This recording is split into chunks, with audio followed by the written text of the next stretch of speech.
எல்லா நேரங்களிலும் கையுறைகளை பயன்படுத்துங்கள். உங்கள் கைகளை நன்றாக கழுவியதும் ஒரு டிஷ்யூவை பயன்படுத்தி உங்கள் கைகளை நன்றாக துடைக்கவும்.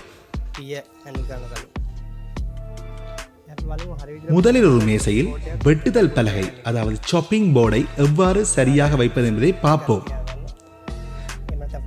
சில டிஷ்யூக்களை பயன்படுத்தி இவ்வாறு வைக்கவும். இல்லையெனில் நீங்கள் ஒரு துணியை பயன்படுத்தலாம். பின்னர் சிறு தண்ணீரை இப்படி தெளித்து கழுவி சுத்தம் செய்யப்பட்ட சாப்பிங் போர்டை அதன் மீது வைக்கவும்.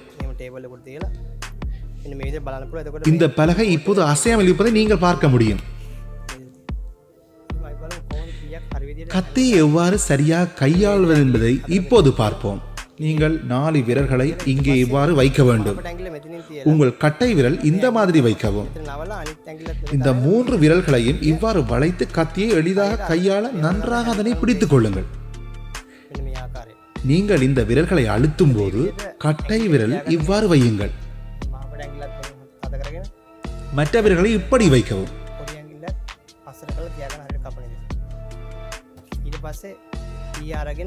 இந்த வழியில் வெட்ட உங்கள் சிறிய விரலை பின்புறத்தில் வைக்கவும். நீங்களே காயப்படுத்தாமல் பார்த்துக் கொள்ளுங்கள். வெட்டுவது இப்படித்தான் பாருங்கள்.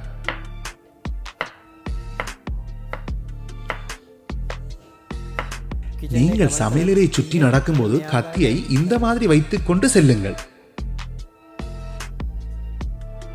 நீங்கள் கத்தியை வேறொருவரிடம் ஒப்படைக்கும் போது இப்படித்தான் கொடுக்க வேண்டும். இந்த வீடியோவில் சமையலறையில் பயன்படுத்தப்படும் கத்திகளின் அடிப்படை வகைகளை உங்களுக்கு காட்ட உத்தேசித்துள்ளோம். இது போன்ற 1 டஜன் கத்திகள் உள்ளன. அந்த கத்திகள் என்ன, அவை எதற்காக பயன்படுத்தப்படுகின்றன என்பதை இப்போது நாம் பார்க்கலாம். நீங்கள் இங்கே பார்ப்பது பேரிங் நைஃப். கார்னிஷ் செய்வதற்கு இக்கத்தி பயன்படுத்தப்படுகிறது. இது மென்மையான காய்கறிகள் மற்றும் பழங்கள், இஞ்சி, ஸ்ட்ராபெரி, பூண்டு போன்றவற்றை வெட்ட பயன்படுத்தலாம். ஆனால் கேரட் மற்றும் பீட்ரூட் போன்ற அடர்த்தியான காய்கறிகளில் இதை பயன்படுத்தக்கூடாது.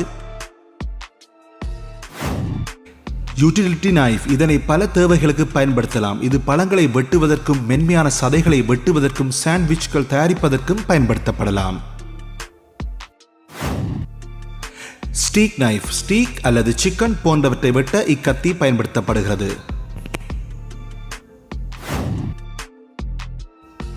சென்ட்ரோகோ நைஃப். இதன் பிறப்பிடம் ஜப்பான். இந்த கத்தியை இறைச்சி, மீன், காய்கறிகளை வெட்ட பயன்படுத்தலாம். ஸ்லைசிங், சாப்பிங், டைசிங் செய்யவும் பயன்படுத்தலாம். இதை பல்நோக்கு கத்தி என்று விவரிக்கலாம். இதுதான் செஃப் நைஃப். இதனை காய்கறிகளை டைஸ் செய்யவும் இறைச்சியை காப் செய்யவும் பயன்படுத்தலாம்.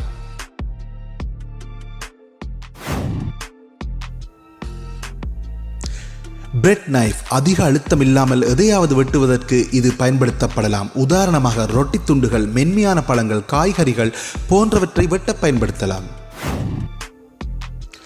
போனிங் நைஃப். இந்த கத்தி விளிம்புகளில் மெல்லியதாகவும் கூர்மையானதாகவும் இருக்கும். கோழி இறைச்சி மற்றும் மீனின் தோலை உரிக்கவும், மாட்டிறைச்சி, பன்றிறைச்சி போன்றவற்றில் எலும்புகளிலிருந்து தசையை பிரித்தெடுக்கவும் உதவும். ஃபிலே நைஃப்.